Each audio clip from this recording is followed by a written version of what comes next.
Alors moi, je vais vous présenter, je vais vous parler un petit peu de forêt. Ça va être une belle histoire et surtout ce qu'on peut faire pour résister ou pour faire quelque chose contre avec le changement climatique et valoriser nos bois. Donc, ce qui est important, c'est qu'il faut vraiment trouver des nouveaux débouchés pour ces bois un petit peu malades, un petit peu qui sont en évolution constante pour notre filière, pour que la filière puisse rester vivante. Alors, j'en profite pour faire un petit peu de pub pour l'Institut technologique FCBA. FCBA, le F, c'est pour forêt, C pour cellulose, B pour bois construction et A pour ameublement. Donc, on travaille vraiment pour toute la filière, sachant qu'on travaille aussi sur de la chimie, du bois énergie. Mais ce qui est important, c'est que c'est 270 personnes qui sont basées en France entière. Alors moi, je suis du côté de Dijon, mais on est France entière. Et on est une entreprise, donc on fait de la recherche privée pour les entreprises, avec nos entreprises. Ça ne nous empêche pas d'aller chercher des sous à l'international et tout ça. On travaille avec le CNRS, on travaille avec les universités, mais si on fait un projet, c'est parce qu'il y a un besoin d'industriel. Sans technique industrielle, s'il n'y a pas d'industriel, on ne travaille pas. Donc, nos secteurs d'activité, on commence par la forêt, donc on va en parler un petit peu, génétique, sylviculture, récolte forestière, c'est super important parce qu'il faut bien aller chercher ce bois pour l'emmener dans nos entreprises, ça s'appelle l'approvisionnement. On travaille avec les scieries, les entreprises de pâte à papier, des biomolécules, plein de molécules qui sont super intéressantes dans le bois, la chimie du végétal, des entreprises du panneau et de l'énergie. La deuxième transformation, donc pour nous, c'est la construction, mais c'est structure, revêtement, palette, emballage, ouvrage, menuiserie, grosses œuvres, etc. Donc, vous voyez, c'est quand même pas mal. L'ameublement, donc l'aménagement, parce que le bois, en fait, dans l'ameublement, vous voyez, il y a du bois, mais il n'y a pas que du bois. Et c'est vraiment les interactions entre bois et autres matériaux qui peuvent être super intéressants pour des mobiliers domestiques et professionnels. Et puis, tout le reste de la filière, c'est important avec l'environnement. Donc, le bois, c'est un matériau noble et on travaille avec des matériaux biosourcés également parce qu'on peut faire des isolants. Vous en verrez un petit peu. Après, l'économie circulaire, c'est-à-dire vraiment travailler toute la filière sur le local.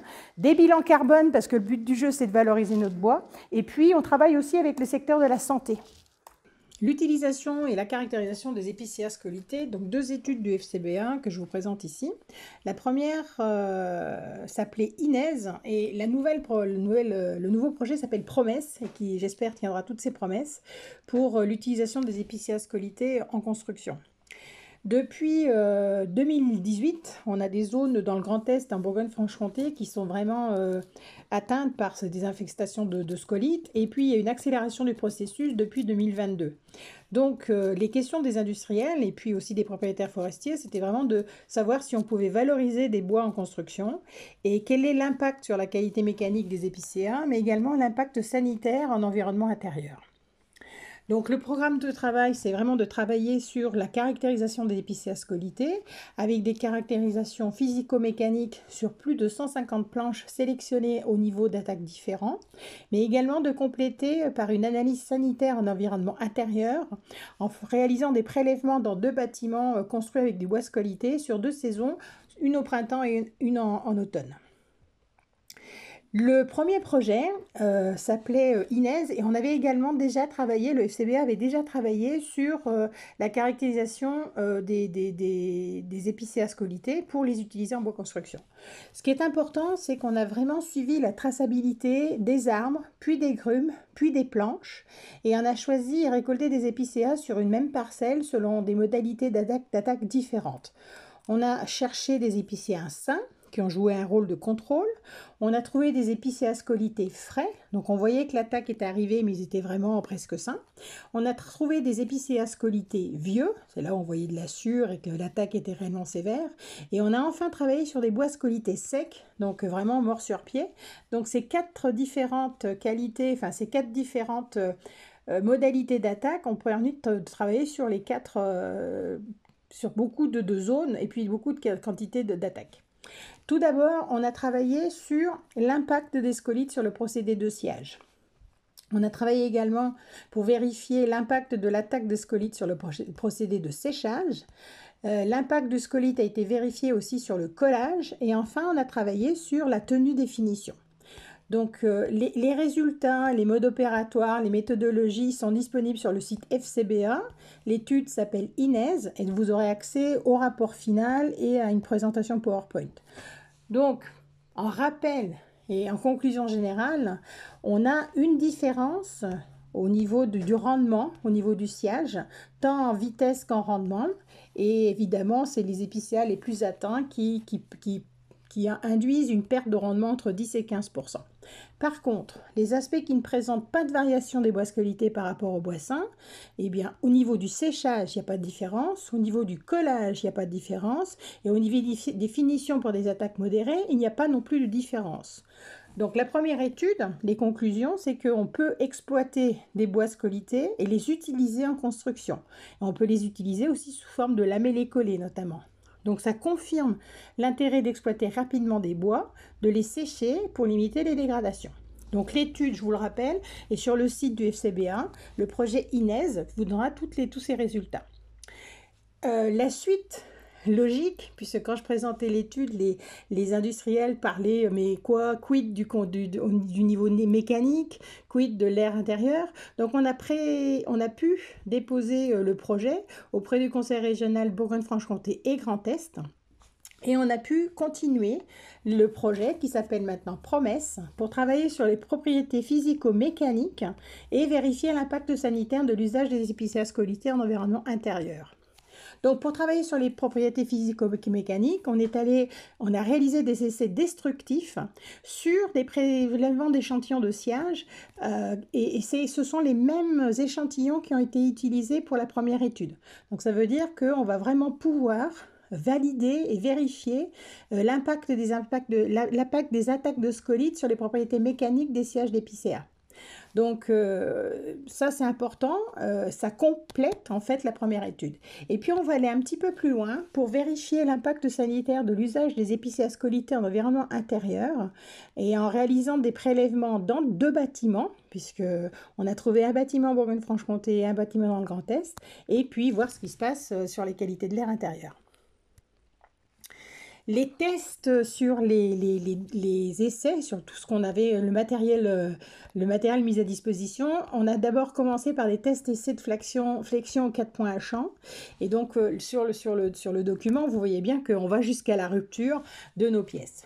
Ce qui est important de voir, c'est que les lots de planches étaient issus de la campagne de caractérisation épicéas scolités étude INES et on a donc été sollicité en flexion 4 points à champ jusqu'à la rupture. Les résultats globaux sont présentés dans les tableaux suivants. Donc en fait, on voit l'impact, on a mesuré le module de rupture et on a un module de rupture moyen de 42,7, le module d'élasticité, donc un module d'élasticité moyen de 9691 et une masse volumique moyenne de 446 kg par mètre cube. En fait, quand on rentre vraiment dans les résultats, on est allé un petit peu plus loin parce qu'on a mélangé tous nos échantillons et on a réalisé un classement visuel des lots total des planches. Donc de la classe 1 à la classe 3.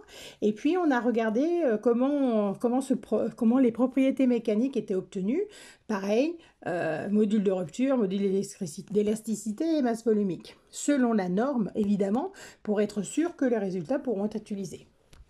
Donc ce qu'on voit, c'est que la stratification des propriétés de flexion par classe visuelle de résistance permet de voir l'impact du classement par méthode visuelle sur les performances mécaniques du bois. Mais on peut constater une diminution logique de ces dernières en fonction de la classe visuelle. À noter que le niveau d'attaque n'est pas mis en exergue car les planches classées par niveau d'attaque sont dispatchées entre les différentes classes visuelles. On est allé un petit peu plus loin et on a réalisé l'analyse par propriété mécanique des valeurs moyennes. Donc chaque comparaison doit avoir un taux d'erreur individuelle de 0,05, ce qui équivaut à un niveau de confiance de 95%. Et on a vérifié ces valeurs moyennes par type d'attaque et par classe visuelle. Donc ils sont rassemblés sur les graphes suivants et on voit les traits en rouge qui sont des limites de décision. Donc les lignes rouges de part et d'autre de la ligne moyenne qui indiquent l'absence de preuve d'interaction. Et si un point est situé hors des limites de décision, donc il y a une preuve significative que la moyenne représentée par ce point est significativement différente de la moyenne générale. Et dans les documents, quand on a réalisé tous nos essais, on voit qu'il y en a un seul point qui est en dehors de ces limites. C'était le cas d'un épicéa vieux, donc vraiment ce qui conforte le fait d'exploiter les épicéas le plus rapidement. Donc pour le moment, on a des conclusions partielles des tests de flexion. L'échantillonnage des arbres plus ou moins attaqués par des scolites au sein d'une même parcelle a l'avantage de voir si les propriétés mécaniques sont conservées, quelle que soit l'intensité de l'attaque. On parle de l'arbre sain, à fraîchement attaqué, à anciennement attaqué et l'arbre mort sur pied.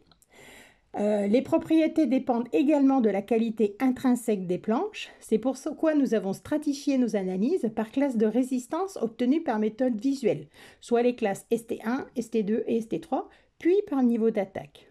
La conclusion, par classe de résistance identique, l'analyse a montré que les propriétés sont conservées, quel que soit le niveau d'attaque. Donc il faut vraiment valoriser, utiliser nos épicéas scolités. La suite de l'étude, donc l'étude se continue et on aura un complément par l'analyse des tests de flexion à plat. La deuxième partie du projet porte sur l'impact sanitaire, donc de l'utilisation de la valorisation de ces épicéas scolités dans des bâtiments. On a sélectionné 2 bâtiments, le bureau d'études Techicéa qui est localisé à Pontarlier et qui a été réceptionné en 2021, et le bâtiment de la Chambre d'agriculture et il y a le siège de l'ONF aussi dans les Vosges, à Épinal, un bâtiment également de 2021. Donc l'environnement intérieur, ce qu'on veut faire, c'est réaliser des dénombrements microbiologiques et identifier des moisissures. Et nous, ce qu'on espère, c'est qu'on pourra montrer l'innocuité microbiologique des bois scolités en environnement intérieur.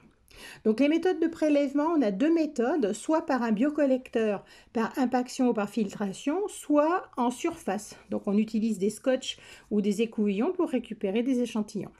Donc on a réalisé des prélèvements dans des pièces avec ou sans bois scolité et également en extérieur pour avoir un témoin. Ces échantillons sont mis en culture et puis on peut lire les boîtes. Donc les prélèvements d'air ont été réalisés dans la Chambre d'agriculture des Vosges et dans les locaux de Techicéa. Et un premier résultat, parce que là tout est en culture, tout est en train de se mesurer. En fait, on a fait un bilan des prélèvements qui ont été effectués dans différentes pièces et on ne voit pas vraiment de différence entre les témoins qui sont non scolités et les témoins qui sont scolités. Évidemment, il y a des moisissures, il y a des choses qui poussent, mais pour l'instant, il n'y a pas beaucoup de changements. Donc, ce qui est important dans ces études, c'est que effectivement, il faut travailler et améliorer nos connaissances de la forêt et de l'utilisation des bois liés au changement climatique. Mais le moins important, c'est vraiment adaptation. Ces études montrent que les bois de crise, que les épicéas scolités peuvent vraiment être utilisés et valorisés dans la construction, qui permettent donc de nouveaux débouchés pour toute la filière bois. Merci de votre attention.